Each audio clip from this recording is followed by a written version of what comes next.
So, hello everyone. Is this working? Okay. So, great to see all of you. It's amazing to be back here. Before I briefly introduce our panel, I'll say this is sort of surreal for me because I was not only moderating today in the panel, but I was actually an ASB alumni many years ago. And so it's kind of thrilling and an honor to be sitting here with my former dean and president, Professor Charles Fine, and his successors for this fine institution. So thank you guys for having me. So today we'll be talking with these three fine gentlemen and Professor Joe Cherian, the current head of the ship that is ASB, and we have Charlie Fine, who kicked off this venture, and Professor Sanjay Sarma, who connected the two dots. So thank you guys very much, and looking forward to this conversation. They're the dots. I'm connected to the record. You're the slope. You're the line of best fit between them. Yeah. So, today we're going to be talking a little bit about ASB's history and where it's sort of planning to go. And so I thought maybe we'd kick off this conversation with just an open question for the whole panel, which is, all of you guys have been integrally involved with ASB at critical points in its life. Charlie at the very beginning, again, Sanjay in the middle, and Joe's there now. Maybe you could reflect for just a couple of minutes about some of the choices that you guys made that helped make ASB the sort of unique institution that it is today. And maybe we start with Charlie. There we go. I was going to say chronological order, which means the most senior first. By far. Just kidding. So thank you. So first, I just want to thank Joe and the leadership team for organizing this event, and as well as the global programs folks to bring us together and enable us to share the story and hopefully continue the story. So it's a great honor to be here. If I reflect back, I arrived in Malaysia January 2015. Governor Zedi at the time was the head of the central bank, as well as the chairman of the governing board and chairman of the board of directors. She was a triple boss for me. She said, "We have a mission for you. We've already written it. We want you to build a world-class school. It should focus on Asia, and it should build leaders who are transformative and who can transform organizations." So that was our mission. And here's a blank sheet of paper. Get to it, right? So we started with a small cadre of people and designed a curriculum that included engaging corporate partners throughout Asia, that included a significant action learning component with that corporate partners. We flew in a lot of MIT professors in the first few years, and they taught a significant fraction of all the courses that we had. Every year we brought the students here to MIT. And the pillars were action learning, were MIT rigor, and were immersion in Asia. And I think that that combination was unique at the time and enabled us to have a program that was distinctive and that created value for the students and for our corporate partners, and showed that it was possible to do something innovative and valuable for both MIT and for Malaysia and Asia. So that was kind of the beginning. We had lots of support. Dean Schmidtlein at the time was incredibly supportive of the program and offered lots of MIT, Sloan support. The global programs played a huge role in helping us out. And Bank Negara supported us in many, many ways. To say the least. I'll pause there for a moment. Well, I think, Charlie, I just want to say a couple of words about Charlie's stint as dean, which he has completely, I think, undersold. Going from zero to a running institution is an extraordinary achievement. Many of you have or will do startups. That first check, that first graduation, the first admission, the first job. These are extraordinary achievements. And if I look back on my tenure, which I'll come to in a minute, the bones of what was established was stunning. I mean, the faculty, ASB has incredible faculty. just telling you, it is a gem. I mean, pound for pound, the best faculty in Asia in terms of sincerity, earnestness, talent, commitment. So I just wanted to say that, and the MIT support, Dave Schmidtlein, who passed away, our dear friend, all the folks from MIT who are here, Professor Chen, who's our collaboration director. I just wanted, for a minute, Jim Womack is sitting back there, right? Emilio. Hey, Jim. Oh, Emilio, who I just had lunch with. I owe you an email. I'm sorry, I'll catching up on my email. I mean, the faculty who flew across. I just wanted to say that it is easy in retrospect to forget the joy, the terror, the leadership of starting something. And I think we should take a moment now and just thank that team and thank Charlie.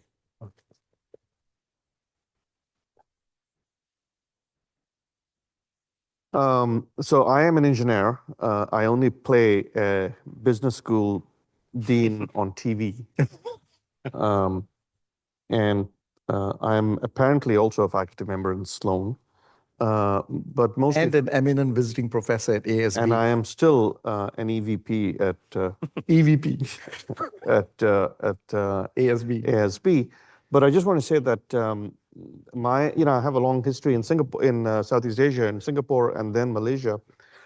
And so when I landed there in 2020, Joe had just joined. I'm sorry, 2023. 2022 is when we met. Yeah. Joe had also just joined, another incredible recruit that Charlie executed. It's important to recognize that we were in the midst of a massive change. COVID had just struck. Global supply chains were being reshaped. Global geopolitics was in full force, right? Then we had the China decoupling, etc. Education was in a bit of a crisis. The value of education was being questioned. All this happened very fast in the course of a year and a half, 2 years because of COVID and things like that. Online and hybrid was taking off. So as an engineer, when I landed there, we had to sort of take stock and figure out what's the next chapter. And so Joe was, then when I was interviewing for the job, I said, I'll take it if you become deputy CEO. I'll talk about that. No, please don't. But anyway, I twisted his arm and Abigail and the faculty, amazing faculty, and the student base. We have really great students, both MCB and of course the MBA and EMBA. We had a lot of conversations. We spoke to local industry. We have incredible support in Malaysia, both from the bank, of course, but just friends and family of the institution. A lot of loyalties. David Hashim, Suzanne Hashim, a whole bunch of other people. So we decided that, so first of all, even before I arrived, and I want to also call out Jake Cohen, who interim was the acting CEO, acting dean, who's now left MIT, is now at Northwestern. I'm sorry, at Kellogg, and same thing. But Joe, but we had just switched to the one-year program, so we decided to pivot hard. We decided to pivot on many fronts. First of all, we said, let's just go back to the basics and rethink why we do what we do. Don was a great partner in this rethinking, and we created the integrated management sort of lab approach, growth mindset. We recognized AI was just breaking out. That's the other massive thing. And in November 2022 was when ChatGPT came out. And we knew that everything was changing with AI. So we decided to make that pivot. And so we launched ACE, Agile Continuous Education. We launched the whole hybrid model. We rethought the calendars. We rethought the curriculum. Meanwhile, of course, COVID had another effect. It still felt at MIT, which is it really splintered society and culture. To this day, I go into, when I'm back, now that I'm back at MIT, I'm there in my office every day. I don't see a lot of my colleagues. So sort of getting that fabric to work again. So with an extraordinary team, we've made a lot of progress. And then Joe took over exec ed. And we really sort of doubled down, and that started growing. We also brought exec ed, began to actually, Joe did that, to what was then MCP. Now it's called the Central Banking Group. So that's what we did, and hopefully we oriented towards a new future, which the division was the COVID era. So, Joe. Can I do anecdotes instead of my achievements? Can we not do that? I think you're the boss here, Joe. You can do whatever you'd like. Yeah, I can do what I want. I organize this. Charlie was the one. What's that? Charlie is. I added them to add credibility to the event. Charlie was the one who first identified me, invited me to give a faculty seminar. I don't know if you remember this. A research seminar, Hui Chen. You know, the one where I talk about multi-factor models and superpositions of signals and so on. I gave this research seminar, and then they throw this wonderful dinner for me where all the faculty are there. And I said, wow, you guys are so collegial. You guys get together like this when a guest comes from Singapore? And they told me, no, never done this before. So I said, oh, shoot. I called my wife and said, I think Charlie's trying to hit me up for money. Because we do have a foundation and all that. Are you pulling your wallet out? Yeah, no. I'm pulling my credit card out, my credit card. So anyway, that was my reception. I said, how can I say no to something like that? So Charlie and Tan Sri Zeti accosted me the next morning on my way back to the airport and said, we'd like to make you this offer. I didn't ask him for money. I asked him for his life. That's right. I tell you, I'm the happiest person in the world because I'm Malaysian. I was coming back. I left Malaysia in 1982. And 1974, no? And no, don't believe him. I did not graduate in 1974. I graduated in 1986 from electrical engineering. So I know how to do second order partial derivatives. That said, it has been an incredible ride. I want to thank Charlie for not identifying me, but rather for building the cornerstone on which we built on. The academic faculty are just outstanding. You know it, alumni, Andrew. He's a product. It's not easy to be a research track professor at NYU Stern. Let me tell you that. He's your colleague. He's your partner. So, congrats, Andrew. Thank you. Very good. And Sanjay took over. What he did, the second anecdote I want to share with you, is never do this. He takes me out for dinner before he accepts the position in Kuala Lumpur. It's a restaurant at Damansara Heights, right? Something like, remember? The Frangipani. Frangipani. He even remembers the restaurant. And he says, Joe, I think the 5 candidates, I think, who came through from MIT, he said, I think they're going to make me an offer. I have this strange suspicion the board likes me, the faculty like me, the students like me. So he said, I need your help. And I knew him from Singapore when he built SUTD. That was what, 2012, 2013? We met in Singapore. Thank God I treated him well, because I never realized he was going to be my boss eventually. And he said, and never do this when a CEO or someone tells you this. I need your help. I said, I'll do whatever it takes to bring you to ASB. Never do that. I turned my recorder off at that point. And that's how I became the deputy CEO and did all the other things with him. But it was a fun ride with Sanjay. We did a lot of good things and black ops. We call it black ops. That means, don't record this, central bankers. We'll turn this all off. Hold on. Yeah. So central bankers, be careful. It's nothing illegal. It's just basically how to navigate through a very, how shall I say, process-driven, is that the right word? All good, nothing wrong with it. Please don't report to the governor. All good. We are very good friends. I think we have the consulate here too. There we go. Yes, we'd like to welcome the Consulate General of Malaysia, who came all the way from New York City, and her deputy. She's taking notes and reporting back to the Malaysian government to say that Joe is not behaving himself. But anyway, these are the people who support and like what we do. So I'm just saying these two people really built something that I am just taking it into a more slightly diversified trajectory, not tragedy. And most important is to be a sustainable, globally renowned business school that's unique given our place in Southeast Asia. And maybe we'll talk about that later. That's my introduction. Over back to you, Andrew. Very helpful. Yeah. Well, I mean, I think that's such an iconic person, right? I mean, I accepted the job there because of Governor Zeti and Joe. Now that epic dinner we had in Frangipani before I went to the airport. But I mean, to have someone like her, who's a global icon, and be the centerpiece of this institution is incredible. I just want to add about the MOHE part in their defense. They've improved a little bit, but to your point, Sanjay still doesn't have a certificate to supervise PhD students because his degree is in third-rate universities in engineering. He's not a business school degree, but we need to fix these things. But is that true or not, Sanjay? Remember? Yes, yes. They turned down his certificate. I couldn't supervise. In fact, I couldn't teach at MIT. I couldn't teach. I had to get a certification even to teach. So 30 years at MIT didn't count. yeah, and 50 PhD students to your record or more. So my point is we have a few quirks, but it's because Malaysia has not yet stepped up to the world class, and we're going to do that. And we're being noticed.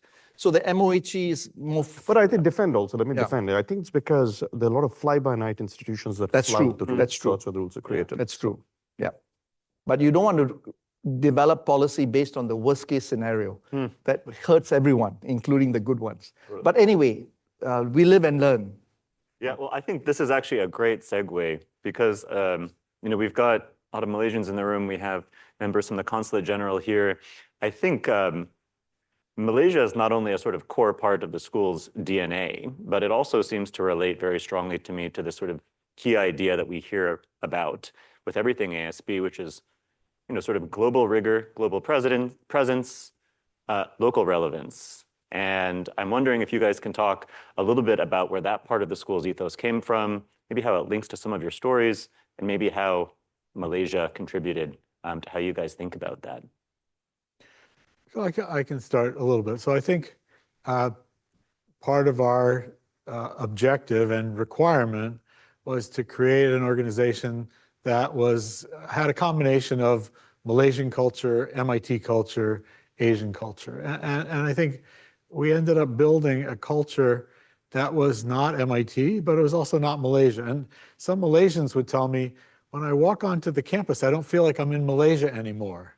It's a different space, a different feel, a different vibe. I feel that about America, actually. Fair enough. There's no place to hide today. So this is really important to create a culture that could accept and embrace what we had to offer from MIT, but function and be functional and useful in Malaysia and in Asia. And I think the way we were able to make progress on that was partly through our hiring, that we hired people from all over Asia and from all over the world. I think our first student body had representation from 35 different countries around the world, and we continued that for the next 5 years until COVID hit, which was kind of a disaster for flying people in. But we built a culture that embraced the East and the West, if you will, and that could interact with the East and the West, that could appreciate and understand the challenges of both the East and the West. And I think that has passed the test of time, that the school and Malaysia have to be able to straddle different cultures in different parts of the world, and we need to grow our students and our faculty to be able to function in that global world, despite all the challenges we face in our world today. Well, look, Malaysia is probably the most cosmopolitan, intersectional country on the planet historically. In terms of the peoples, the cultures, the religions, the foods, it's just a crossing point, right, between the giant countries of the East and the West, and it's held its own. I really wish Malaysia would lean into being more Malaysia, actually, And so the Asia School of Business is not called the Malaysia School of Business, it's called the Asia School of Business for a reason. That Charlie played a central role in. The logo. Initially, I thought maybe we were in violation of Petronas branding, but it turns out it's just a picture, so you can't really sue us, and no one sued us. But it's like two people shaking hands with the globe in the middle, right? Yep. East and the West. And and I actually think that the West is blinkered in its view of the world. The rising populations are in the Southeast Asia, and then you have China to the north and two behemoths, right? India to the northwest. So, and then you have the northeastern, the Korea, Japan, Philippines, of course, massive Indonesia, 270 million people. It's a petri dish of the world's opportunities and challenges, increasing populations, great diversity, but 25,000 islands exposed to climate change. So I've just had an extraordinary time personally, which is a good sign that that to me, if I had to start again, I wouldn't have done too many things very differently. What I would have doubled down on is another thing we did at ASB is, given what's happened in the last 5 years, is go even more tech. So it's no coincidence that, he's an undergraduate in electrical engineering from 1974. 1986. And You promised not to bring that up. 1986, guys, for the record. I'm not as old as him, for heaven's sake. Yeah.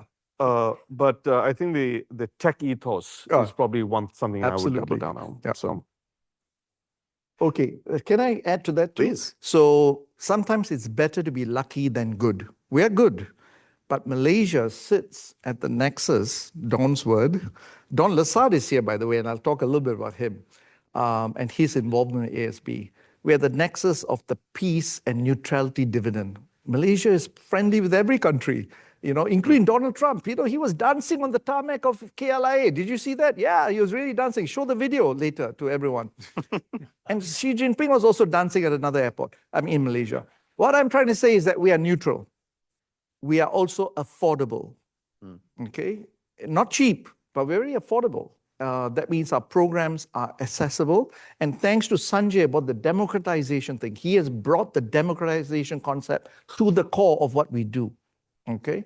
So the affordability, the peace dividend, that's worked in our favor. It's ours to capitalize on that and to build on that. That's what we're trying to do. We're not trying to steal business from other parts of the world. We're just saying, because we are good, the Kellogg's, the Cornells, apart from our fantastic collaboration, special collaboration at MIT, and I've got to sound out to David and Elizabeth, who are sitting right in front of the Graduate Programs Office. Apart from that very solid collaboration that has built us to where we are also having loose partnerships in terms of executive education and all that stuff with other schools. NYU students, the latest one I was telling Andrew, who also are talking with us about offering some kind of partnership programs on the side.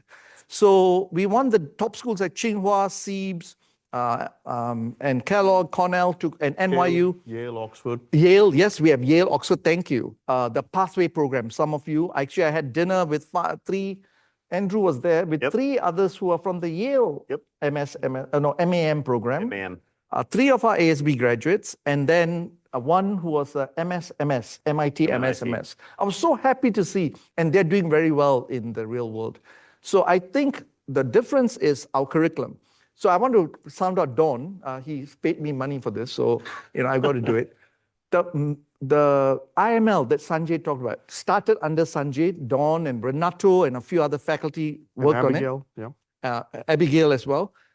They worked on this integrated management lab. It's the most fantastic thing that you'll experience for a faculty member, at least. I'm involved in it. Sanjay spoke in it. Don orchestrated with Renato the whole program using Asian cases, GT Tire, which became a Harvard Business Review case that you wrote, right, Don? And now he's doing the closing loop, the MAB. What does that say? Managing across borders. Again, it's an Asian perspective. You're working with Abigail on this, developing this course to close your journey. What is it about? We are Asian trained, we have Asian values, and even the Americans can have Asian values. Nothing wrong with that, okay? But we have a global lens to all we do. We have a very cross-disciplinary approach to the way in which you think about issues and problems, a very engineering approach. Charlie, you're also an engineer by training, Masters in engineering, yeah. You look at us, we're all problem solvers. I may be the least, but we're all problem solvers. I don't have an engineering degree. There's no... Huh? I said I don't have an engineering degree, But sorry. you look like one. You act and look like one. Good enough, good enough. But I'm saying is we look at challenges with a systems dynamic thinking and we try to solve the problem. There's no problem without, I love Sanjay for that because I didn't overlap Charlie as much. But with Sanjay, we spent 2.5 years together. Anytime I had a problem, Sanjay said, no problem, we can solve it. I like that. That was like my old engineering professors. No problem, we can just adjust some assumptions. Sometimes a bit of black ops too, but don't write this down. And we'll solve the problem. So I think that's what's unique about curriculum. Yeah. I think as a former alumni, or as a current alumni, excuse me, a former student, it makes total sense to me. Talking about the curriculum, I think, is maybe an interesting place to spend a couple of minutes, because I know that starting with Sanjay and then sort of continuing with you, Joe, I think one of the big sort of shifts that I've talked to a few people at ASB about is a move from sort of seeing a diploma as a credential that you sort of get once, sort of thinking about a portfolio of lifelong learning and micro-credentials, which I think Sanjay sort of kicked off. He kicked it off. And I'm wondering if you guys can talk a little bit about how this sort of perspective on a diploma of sort of lifelong learning, where that came from, how that influences what people in this room are studying, how it influences ASB's offerings, all that Since stuff. you mentioned portfolio, can I take that? Please do. I should be a portfolio manager before. So let me talk, don't mind. But Sanjay built something that was very incredible. I always thought about democratization, how to make education accessible and affordable. He came with this brilliant, agile, continuous education. Now, we may not have thousands of students as we predicted, but we are morphing ACE into various forms now. I don't know if you know this, Sanjay. Those ACE videos are being put into online distance learning, to ACE Lite for exec eds who don't want the credentials. We're putting it because of ACE, we can now deliver various formats of the program. So again, please, applause to Sanjay. He took so much. He worked so hard and diligently. I saw it my own self. Even I was dejected. He'll say, no, let's keep plugging away. Thanks to him for that. And now we're doing it in different. You have to have a bit of, I have to take some credit. You have to have a bit of, imagination. If it doesn't work fully the way we had extrapolated in those days, in the early days, take it into other forms. So nothing is thrown out. Don't throw the baby out the bathwater. Now we are implementing other forms of education. Portfolio. Those of you who did option pricing with Adrian, is he in the room? No, he's not here. Oh, we'll penalize him for that. Adrian teaches about options, derivatives. Do you all take his class? He talks about swaps and financial engineering. What did he tell you about option value? It has positive or negative value? Oh, you forgot, never mind. Let me give you a quick tutorial, because option pricing was invented here by the great Professor Robert Merton and his colleagues and so on. It was invented right here, so you're very lucky. The premium is positive, just like insurance. When you have flexibility with agility in something that you do, you have the right to exercise something, it has positive value. If you think of education as a portfolio of options, this is how I realized what Sanjay was doing was brilliant. If you think of it as a portfolio of options, agile, you may not want to get a degree. You may want to get bits and pieces of it from a menu of offerings that allows you the flexibility to get a degree at the end. So the journey can be completed. If you don't want, you can drop out and stop it. If you're an exec ed person and you say, I don't want credentials, I don't want stackability, I just want a light version of it, we'll offer that too. Now we become very agile and flexible. That is a portfolio of options that gives positive value to your career and your student journey. And that's what we've done very well, with a lot of hard work, because we didn't fully understand Sanjay's concept. I know I can tell you, I said, what, we're turning to online school? That was my first reaction, because I came from the snobbish, Ivy League training. What do you mean online school? Let me tell you something, guys. Cornell is doing online degrees. MSBA is online, fully online, asynchronous. We are doing even better than that, because what Sanjay developed ACE makes it even extra special. There's a live synchronous component and an asynchronous component, and you can do it hybrid. So I won't bounce on that too much, but think of education as a portfolio of options, and then things will become valuable to you. You may not want to do an MBA or executive MBA or MCB. You may want to do chunks of it. For example, central bankers, we have a slew of central banking group exec ed programs now. You may know about it. Either you can take it, your colleagues can take it, and then come into the CBG program, MCB program, or you can do these programs after your MCB degree, because in 1 year, you can't learn everything. There could be something you learn on financial crimes, some new developments taught by some world-class faculty. I mean, if you want to commit financial crimes, you would want to take a credential in financial crimes. So. Just for the record, I never went to jail. I spent 10 years on Wall Street. I did not go to jail. Please record that down. I knew how to stay on the right side of the law. Anyway, with that, I'll hand my... Yeah. Sorry, It's on that. you didn't see that in my resume? No, I said, put it on the top I'll of your put it on. resume. Yeah. There Never you been go. to jail. Yeah, I never went to jail. I was right next door in New York Look, City. I mean, what I'll say is that the early restaurants, you had a menu and that's what you ate, right? The whole a la carte is sort of a relatively new concept. Tapas is even newer concept, right? Intermittent fasting and snacks is an even newer concept. Even something as something we take as for granted as food is transformed. And I think the monolithic education degree model has a limited lifespan.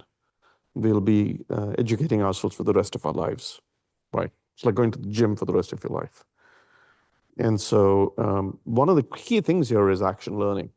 So if you can interleave learning with action, then you're ready for the rest of your life. And one of the things that happened at ASB is action learning is baked in. It's very hard to insert it afterwards. I want to comment on that, actually. So Sanjay wrote a book called Grasp, is that right? And it talks about some of the neurological foundations of learning, which says that you should cycle between theory and practice, basically, to simplify things. So we instituted in our MBA core what I called fast clock speed mens et manus. And what's mens and manus? By the way, he had a book called Clock Speed. So clock speed is about how fast things go. So I borrowed from, so MIT created what was called the Leaders for Manufacturing or Leaders for Global Operations program. Those students go to classes for a year, then they do a 6-month action learning, then they go to classes again. And they only get one shot at action learning. So we said, can we speed up the learning process, building on the neurological principles of cycling between theory and practice? So the way we did it is we said, okay, for every semester, you're going to go through cycles of spend a few weeks in class, then go down your action learning, then come back to class to go back to your action learning. When you're in class, you can ask, why did they do this in practice? When you're in practice, you can ask, what does the theory bring? And every time you cycle between the theory and the practice, you learn. And so we cycled them so in the beginning, we had a 5-semester program. Every semester, you're taking classes and you're having action learning intermittently throughout the semester. So we got lots and lots of those learning cycles. And I think what Sanjay did with the ACE is said, we can do that with executive education. We can do that with part-time. It doesn't just have to be within the confines of the MBA program. It can be generalized. Yeah, but I think action learning couldn't have been inserted afterwards. It was core. It is a founding assumption of your tenure, so we could build around it. And I can tell you, it's not a new creation. When I was an undergraduate engineer in the 80s, not 70s, here at MIT, that was how we did engineering. We learned this esoteric theories by the professor who used to teach, write the book, leading book on Maxwell's equations and microwave theory and all that stuff. Kong. And Professor Jinao Kong, that's right, Professor Jinao Kong. And then you'll go to the lab and start building the circuits. Or you have to go do a summer internship. I think they call it the co-op program. Forget, is it still? It's evolved. Yeah, those days it was called the co-op. You have to go do an internship with analog devices, which is probably no longer in existence. No, they're doing well. Oh, they still are. Oh, my okay. Analog devices. Doing thank very goodness. well. Oh, okay, good.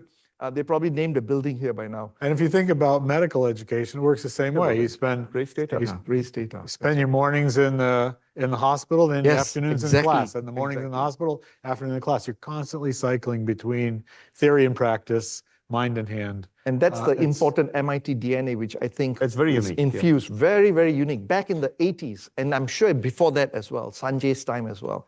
Yeah. He went to Berkeley, by the way. Poor guy. Okay, your turn. Yeah, no, that's great. I will say that action learning was probably part of my favorite experiences as an MBA student. You know, I'd go to spend a few days suffering through game theory and then chill out on the beaches of Pattaya for a few days when I was doing action learning in Thailand. Different kind of action. Yeah, I was on that note. One more comment. So there was a president of the University of Chicago, I don't remember his name right now. He said, he defined education as what you remember after you forget everything the professor said in class, right? What have you retained after you forgot all the lectures, right? And our students say it's the action learning. It's what we learn Totally. in practice, trying to put ideas into practice. It stuck with me. I still remember what you said, though, Charlie, in class. So maybe now is a good time to open up some questions for the audience. If anyone wants to pose anything to our esteemed guests here. Are they going to shout it out, or how is the mic going to go around? The mic over there and a mic over there. Yeah, raise your hand. Maybe I can run up and give the mic. That's what I'm here for. I'll do it. Oh, you You got to answer questions. Ensign, maybe you can help with the mic. Take that side, I'll take Ensign's Or Jim's gonna do it. official photographer. Oh, Jim too. Jim, thank you guys. Thank you. Raise your hand and the mics will come to you. Got one back there in the back. Okay, please. Of course, it's a PhD student who's going to ask the first question. From MIT? Oh. Yes. Oh. Thank you. Yeah, I'd like to get the ball rolling here on questions. I was struck, Professor Sarma, with the adjectives you used to describe the faculty, which you described as the best, pound for pound. And correct me if I'm wrong here, but you said sincerity, slim, so it works. earnestness. Sorry. Very slim. Pretty slim. Okay, yeah, sincerity, earnestness, then talent, and I think there was a fourth I forgot, but it really struck me the way that you were emphasizing sincerity, earnestness. And I kind of wanted to use that to ask you about like building the culture and the people, both top down, the kind of personality or the character that you bring to the job and the faculty that you brought in. Well, I mean, I was actually complimenting Charlie for this, but I'll just say that when I landed at ASB, I found the faculty deeply committed to the cause. They were the builders. They were the pioneers. It was like, it's a startup, you know? It's your baby. The institution is your baby. The building was your baby. You moved into the building. So the first strategy I tried to employ for hiring faculty was I went to Singapore and tried to hire people away from NUS and the other Singapore schools. And they all said, well, you have to pay me $500,000 and give me tenure. And I said, well, that's not going to work. So then we pivoted to hiring young PhD students. And we said, okay, we're going to grow, we have to grow a faculty like we grow everything else. And so we shopped around, we interviewed lots of people, and we tried to find people who were willing to sign up to really be in a startup and take a risk. I mean, you invest many, many years to get your PhD, and then you say, I'm going to take a risk on this school that no one's ever heard of before. I mean, those are the kind of risk takers and committed people that we ended up on our faculty. And our first batch of students, similar story. I'm going to risk my MBA career on a school that no one's ever heard of. Well, that takes a certain amount of courage, and the courageousness of our faculty and our initial students was part of their character, and that built part of the character of the school. Yeah, let me also add to that question. I know you didn't ask me this, but let me support what they said. Part of the thing that attracted me when Charlie invited me in March 2022 to give the seminar was the faculty were well trained at MIT. Most of them came from MIT programs or through Charlie's contacts, but they cared about how their research impacted the community, particularly in that region. Totally. Let me give you some examples. Professor Asad, who came, I think, via the MIT route. He was a postdoc here, worked with Sanjay as well. He was at Yossi's group. Is Yossi here? He promised me he'd come. Yossi Shafi, the other Malaysian legend. I mean, American, but Malaysian legend. American Israeli. He's not here. He said he'd show up. I've never met him, but I'm going to meet him. He brought a few of or trained a lot of those faculty.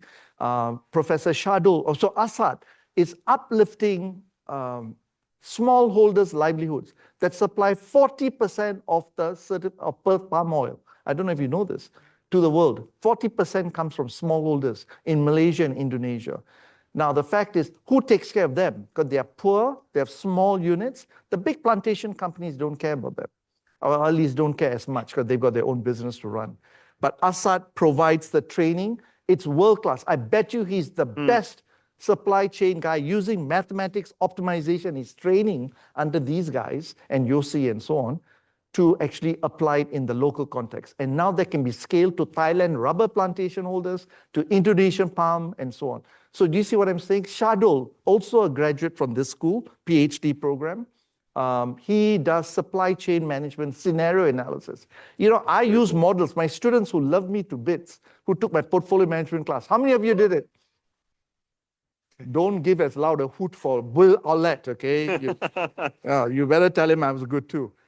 When you took my class, I told you about downside risk, how to handle situations. You did that in your portfolio management team projects. But what if you don't have the data? I gave you 20 years of data. What if you don't have the live data? You don't have a model to work with, because we are in a new world order. Shardul steps in with his scenario analysis, which is so popular right now. Everyone wants his time. So the thing is, our faculty are so specialized, they can handle his work. Supports, what's a thing called lost food project, is it? Lost fruit project. Lost food. His supply chain analysis he did for free with Lost Food Project, which is Malaysia's biggest food bank or some kind of that supply chain of from farm to Award table. winning, yeah. Yeah, it was won awards and so on. He was so good in offering his service for free to this Malaysian entity, they made him the chairman of the group. You know what I'm saying? Voluntary basis. That's what I say about relevance of your research to and your curriculum to the real world. If it's not impacting industry, I come from industry, so I know what I'm talking about. If it doesn't impact policyholders, I don't know whether it's worth learning. It's like the medical doctor at a top medical school who has never, a surgeon, professor of surgery, who's never done surgery in his life. It's all based on hypotheticals and textbooks. By the way, talking about textbooks, I have a book too. If you want to buy, let me know. I'll autograph it. It's on finance. It's on leading finance. But I just thought I'd throw that in. So, and then there's Professor Melati. You all remember her? Feisty, kick-ass. Sorry, if that word is not allowed. That's okay. It's okay. Kick-ass, she's doing things to using behavioral economics and solid microeconomics to uplift B40. B40 means the lower income people in Malaysia and that region. She does it for Philippines, for Indonesia. So much so the Korean government, South Korean, not North Korean, South Korean government funded her research. HSBC, Citibank are funding her research. That's where I say that means your research is relevant to industry. That's the kind of faculty, I don't take credit for that, they built. So I just want you to know we are unique in that sense. We are not Stanford or MIT. Let me admit, I mean, all of us, except the ones who visited us from MIT. But the fact is we make an impact and we are quite proud of that. Yeah. Thanks, guys. Anyone else? Any other questions? Got one up here.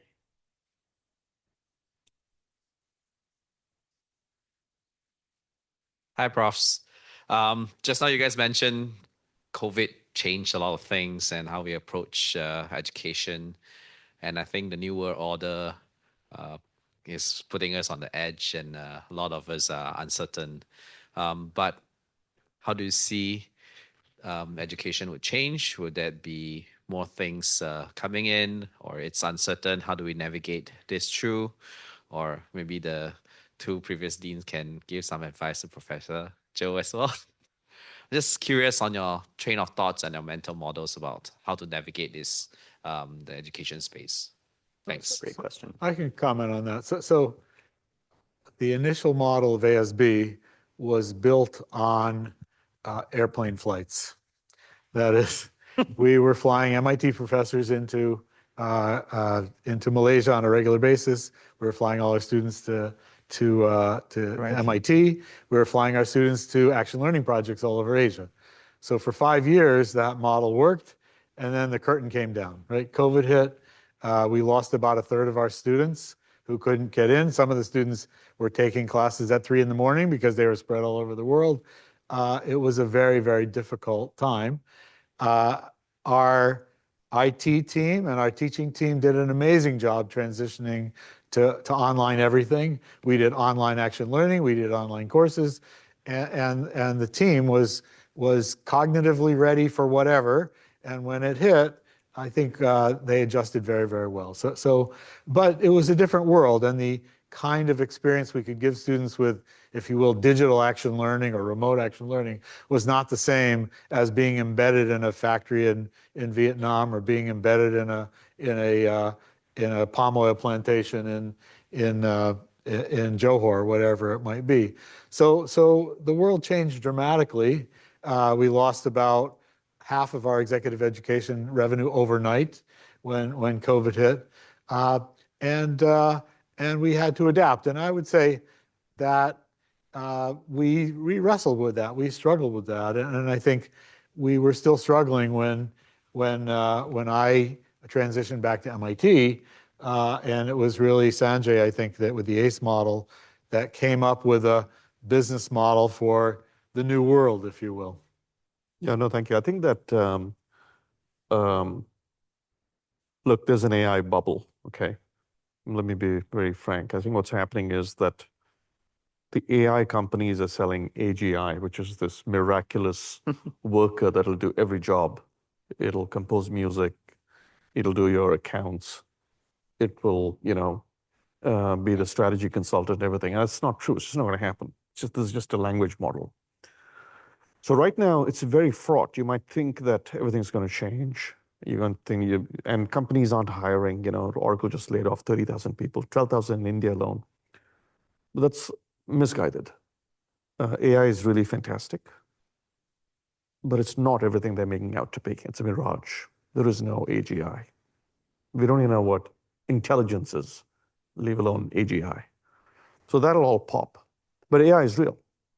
So in 2 or 3 years, we'll be automating a lot of stuff, the jobs. But the human being, your survival, I think, especially people from elite schools like this, like ASB, you have an incredible role because of AI's limitations. And the most important role is that it's reasoning that you really authentic ability, authentically human capability, like the stuff you get in action learning, when you really understand options or what options are, which is insurance, all that stuff, and you really get it, then I think what you get is a sixth sense, which protects you from the mistakes AI makes. So I believe that there is a bubble, it'll pop. Humans will come back into fashion. Okay, stay the course. And then we have 3 or 4 years then to get our act together before the real tsunami arrives. Before a tsunami, there's always a drawdown, right? So I'm actually a little bit more optimistic about our future. In fact, funny thing is, I'm now sitting with 2 former presidents, or one former president and one current and one former. Future former. And I was yesterday at Yale with 2 former Yale presidents. And the same question came up. Lower school. Right? Exact same question. Rick Levin and Peter Salovey, right? And we were talking about the future of higher ed. Wow. And this question came up. And I gave the same answer, which is, calm down. AGI isn't going to take everyone's jobs away. That bubble will pop. But we have only 3 or 4 more years after that to get our act together. But authentic learning is what will protect us. By the way, I did a little experiment live. I asked ChatGPT to try it. I said, generate an image of a clock face, like a clock, but circular, not digital, that shows 7:03 a.m. You can't do it. Try it. So it's not there. Take my word for it.